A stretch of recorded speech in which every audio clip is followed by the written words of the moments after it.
ಇನ್ನು ಸಿಎಂ ಸಚಿವರ ವಿರುದ್ಧ ತಿಮ್ಮರೋಡಿ ಹೇಳಿಕೆ ವಿಚಾರ ಒಂದು ಮಾತು ಹೇಳಿದ್ರು ಅಂತ ಅದರ ಮೇಲೆ ಕೇಸ್ ಹಾಕೋಕ್ ಆಗಲ್ಲ ಅಂತ ಗೃಹ ಸಚಿವ ಪರಮೇಶ್ವರ್ ಹೇಳಿದ್ದಾರೆ. ಒಂದು ಮಾತು ಅಂದ್ರು ಅಂತ ಕೇಸ್ ಹಾಕೋಕೆ ಸಾಧ್ಯ ಇಲ್ಲ, ಪೊಲೀಸ್ ಕೇಸ್ ಹಾಕಿ ಅವ್ರನ್ನ ಬಂಧಿಸಲು ಹೋಗಲ್ಲ ಅಂತ ಗೃಹ ಸಚಿವ ಪರಮೇಶ್ವರ್ ಹೇಳಿದ್ದಾರೆ. ಸ್ಥಳೀಯ ಪೊಲೀಸರಿಗೆ ನಾವು ಬಿಟ್ಟಿದ್ದೇವೆ, ನಾವೇನು ನಿರ್ದೇಶನ ಕೊಟ್ಟಿಲ್ಲ, ಹೇಳಿಕೆಯ ತೀವ್ರತೆ ಯೋಚನೆ ಮಾಡಬೇಕಾಗುತ್ತೆ ಅಂತ ಹೇಳಿದ್ದಾರೆ. ಇದು ಧರ್ಮಸ್ಥಳದ ವಿಚಾರದಲ್ಲಿ ಒಂದಿಷ್ಟು ಜನ ಗೃಹ ಸಚಿವರ ವಿರುದ್ಧ ಸಿಎಂ ವಿರುದ್ಧ ಅವಹೇಳನ ಪದಗಳನ್ನು ಬಳಸಿದ್ರು. ಅವರ ಬಂಧನಕ್ಕೆ ಏನಾದರೂ ಆದೇಶ ಆಗಿದೆ? ಬಂಧಿಸಿದ್ರು ಇಲ್ಲೂ ಆ ರೀತಿ ಏನಿಲ್ಲ, ಅದು ಲೋಕಲ್ ಪೊಲೀಸಿಗೆ ಬಿಟ್ಟಿರ್ತೀವಿ.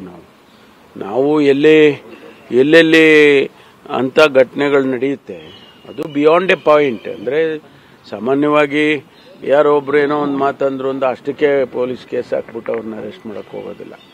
ಆದರೆ ಅದರ ವೆರಾಸಿಟೀಸ್ನ ಯೋಚನೆ ಮಾಡಬೇಕಾಗುತ್ತೆ. ಅದರಿಂದ ಅದನ್ನ ಸ್ಥಳೀಯರಿಗೆ ಬಿಟ್ಬಿಡ್ತೀವಿ, ಸ್ಥಳೀಯ ಪೊಲೀಸ್ಗೆ.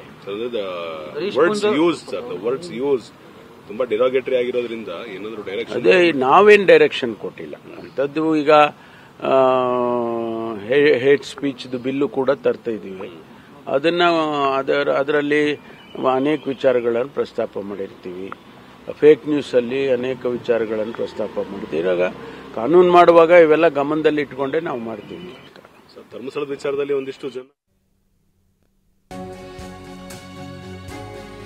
2023ರಲ್ಲಿ ಹರೀಶ್ ಪೂಂಜಾ, ತಿಮ್ಮರೋಡಿ ಇಬ್ಬರು ಕೂಡ ಈ ಹೇಳಿಕೆಯನ್ನು ಕೊಟ್ಟಿರೋದು. ಮೊದಲಿಗೆ ಹರೀಶ್ ಪೂಂಜಾ, ನಂತರ ತಿಮ್ಮರೋಡಿ ಅದನ್ನ ರಿಪೀಟ್ ಮಾಡಿರುವಂಥದ್ದು. ಪ್ರಕರಣ ಕೂಡ ರಿಜಿಸ್ಟರ್ ಆಗಿತ್ತು. ಆದರೆ ಸ್ಟೇ ಇದೆ, ಈ ಸ್ಟೇಟ್ಮೆಂಟ್ ಮೇಲೆ ಸ್ಟೇ ಇದೆ. ತಡೆಯಾಜ್ಞೆ ಏನಾದರೂ ತೆರವಾದ್ರೆ ಕ್ರಮ ಕೈಗೊಳ್ತೇವೆ ಅಂತ ಪರಮೇಶ್ವರ್ ಹೇಳಿದ್ದಾರೆ. ಅದು ಆಗ್ಲೇ ಅವ್ರದ್ದು 23ರಲ್ಲೇ ಮಾತಾಡಿರುವಂತದ್ದು. ಅದನ್ನ ಕೇಸ್ ಕೂಡ ರಿಜಿಸ್ಟರ್ ಮಾಡಿಕೊಂಡು ಅದು ಸ್ಟೇ ಆಗಿದೆ. ಅದು ಸ್ಟೇ ಏನಾದರೂ ವೆಕೇಟ್ ಆದ್ರೆ ಮುಂದೆ ಕ್ರಮ ತಗೊಳ್ತಾರೆ. ಅದು ಆಗ್ಲೇ ಅವ್ರದ್ದು 23ರಲ್ಲೇ ಮಾತಾಡಿರುವಂತದ್ದು. ಅದನ್ನ ಕೇಸ್ ಕೂಡ ರಿಜಿಸ್ಟರ್ ಮಾಡಿಕೊಂಡು ಅದು ಸ್ಟೇ ಆಗಿದೆ. ಅದು ಸ್ಟೇ ಏನಾದರೂ ವೆಕೇಟ್ ಆದ್ರೆ ಮುಂದೆ ಕ್ರಮ ತಗೊಳ್ತಾರೆ. ಅದು ಆಗ್ಲೇ ಅವ್ರದ್ದು 23ರಲ್ಲೇ ಮಾತಾಡಿರುವಂತದ್ದು. ಅದನ್ನ ಕೇಸ್ ಕೂಡ ರಿಜಿಸ್ಟರ್ ಮಾಡಿಕೊಂಡು ಅದು ಸ್ಟೇ ಆಗಿದೆ.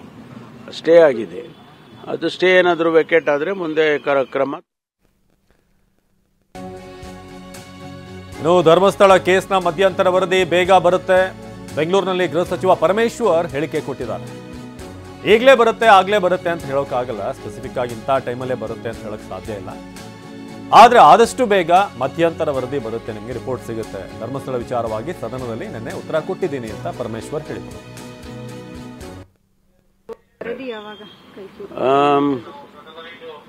ಹಿಂಗೆ ನಿರ್ದಿಷ್ಟವಾಗಿ ಹಿಂಗೆ ಮಾಡಿ ಅಂತ ಹೇಳಕ್ ಬರೋದಿಲ್ಲ. ಆದಷ್ಟು ಬೇಗ ಅಂತ ಹೇಳ್ಬೋದು ಅಷ್ಟೇ.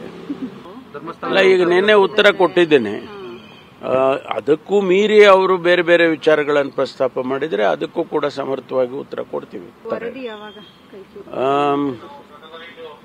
ಹಿಂಗೆ ನಿರ್ದಿಷ್ಟವಾಗಿ ಹಿಂಗೆ ಮಾಡಿ ಅಂತ ಹೇಳಕ್ ಬರೋದಿಲ್ಲ. ಆದಷ್ಟು ಬೇಗ ಅಂತ ಹೇಳ್ಬೋದು ಅಷ್ಟೇ. ಅಲ್ಲ, ಈಗ ನಿನ್ನೆ ಉತ್ತರ ಕೊಟ್ಟಿದ್ದೇನೆ. ಅದಕ್ಕೂ ಮೀರಿ ಅವರು ಬೇರೆ ಬೇರೆ ವಿಚಾರಗಳನ್ನು ಪ್ರಸ್ತಾಪ ಮಾಡಿದ್ರೆ ಅದಕ್ಕೂ ಕೂಡ ಸಮರ್ಥವಾಗಿ ಉತ್ತರ ಕೊಡ್ತೀವಿ.